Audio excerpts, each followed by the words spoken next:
Hi there, and welcome once again to What the is going on. If I sound a bit rough, then it's because I've been ill for a couple of days now, and that also means I'm quite low on energy. So if I start coughing during these recordings, I'll cut it out if possible, but I'm not going to reshoot anything because, well, yeah, quite tired. Anyway, so what is going on? Well, the German elections are over and done with. Kinda. All the votes have been cast and they're now being counted. And the first rough counts showed exactly what we expected. About 30% to the Christian Conservatives, 20%, a bit over, for the AfD, and, well, then you get the rest of the parties down there. There's one iffy thing at the end. And I said at the end, it's because I'm talking about the small parties. Two small parties that are in a bit of trouble. You need to get 5% of the total vote to get any places in the German parliament. And the Liberal Party and the Bündnis Sarah Wagenknecht, the personal cult built around Sarah Wagenknecht, who's, well, she belongs back to the workers' paradise of East Germany. So, yeah. That kind of says it all. But she got 4.97% of the vote. So there's a fine count going on to whether or not she and her party will get any seats. And then we have the Liberals. They ended up at 4.7, if I remember correctly. So the fine count can still change things. And that matters because if the two small parties are out, then the CDU, the Christian Conservatives, can form a government with the Social Democrats and still have one mandate more than they need, so they have a majority. And, well, that means they can form a government, just those two. If, however, the smaller parties get in, the two of them, then they won't have enough. Then they'll need to have the Greens to form a government. They need the majority. No one is talking about the AfD because, well, no one wants to form a government with them, so yeah, the only question here really is who will the Christian Conservatives form a government with?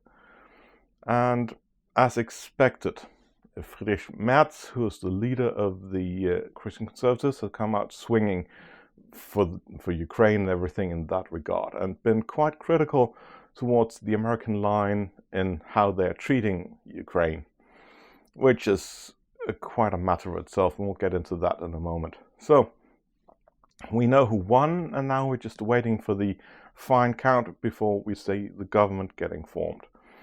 I expect the talks to have started already, but they haven't done so in public. And it also looks like Scholz is going to be leaving pretty soon. He made a statement as to him not wanting to negotiate about a government with the Christian Conservatives.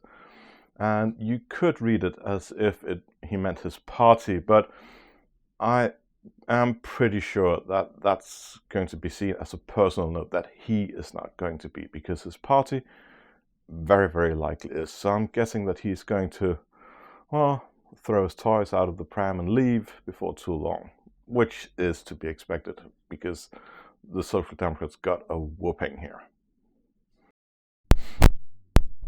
For the and Ukraine, well, that's a bit of a muddy picture. Well, it's not really, but it seems that way, because we've now had 2 times where Trump announced that there was a deal regarding American access to the minerals in the Ukrainian soil, and 2 times the deal has now been thrown out because it gave the US access to a lot of resources, and it gave the Ukraine nothing in return.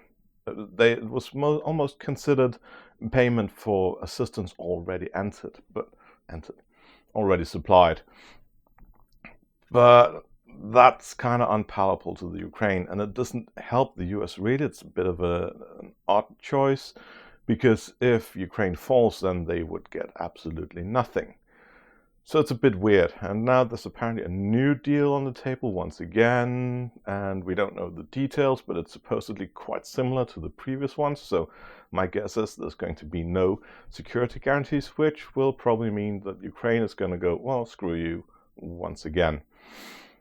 And speaking of the US, well, that's a mess. The firings continue all over the public system. People are just being thrown out. All public workers seem to be under threat.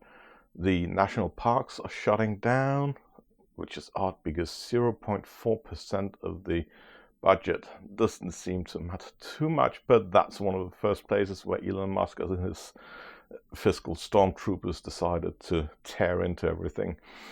And, well, there's been some hiring. We have, the new director of the FBI is Patel, rabid Trump fan, and basically crazy. And number 2 in the FBI is now some vlogger guy who has absolutely no abilities, nothing that would help him in that job. The only thing he has is an undying allegiance to Donald Trump, which appears to be what you need to get hired. And we had the mess with the atomic energy thing and the agricultural department, where they fired everyone who was connected to controlling bird flu, and then tried to rehire because, well, they had to find these people again and all that, because oddly enough, once you have a raging pandemic, you kind of need to try to stop it. And that just keeps going on and on and on. And apparently the strategy is, as Bannon says, to flood the zone. Throw so much shit after the rest of us that we can't find out what we need to focus on, because everything is bad. And what's worst, well, that's kind of hard to see when everything's just being thrown your way. So it'll take some time to figure out exactly what's going on, but one thing is for sure: Donald Trump's approval ratings are nosediving. Not really too surprising, but might be surprising to Donald Trump. Just like, well, the stock market doesn't seem to be doing too well. It's not nosediving, but it's not doing well either. The Dow Jones has been falling for the last couple of days, which is something Donald Trump is usually quite sensitive to. So he might change some things, I don't know, or he might just decide to ride this out, which is probably going to be pretty hard because all people deal with economics, are saying that this is going to be bad. What he's doing is not a good thing for the American economy. So, guess we'll have to see. And the US has had a presidential visit. Emmanuel Macron, the president of France, has been visiting the US recently. And he's tried to persuade Donald Trump to change his tack in regards to Ukraine. Rather than exploiting it to the advantage of the Russians, he wants the US to stand firm along their European allies. And seems like he might have gotten a few concessions out of him, but we don't know the details about that either. But he did do something epic. Macron corrected Donald Trump at a press meeting. He basically just asked him to, what is really happening is this, and then made very clear that, Russia is the aggressor here. And the European Union has been providing serious assistance to Ukraine, not just in loans. Donald Trump makes it out to be that everything given from the European nations to Ukraine is loans that will be repaid. And that is factually untrue. But then again, when has something being untrue ever bothered Donald Trump? Never, ever.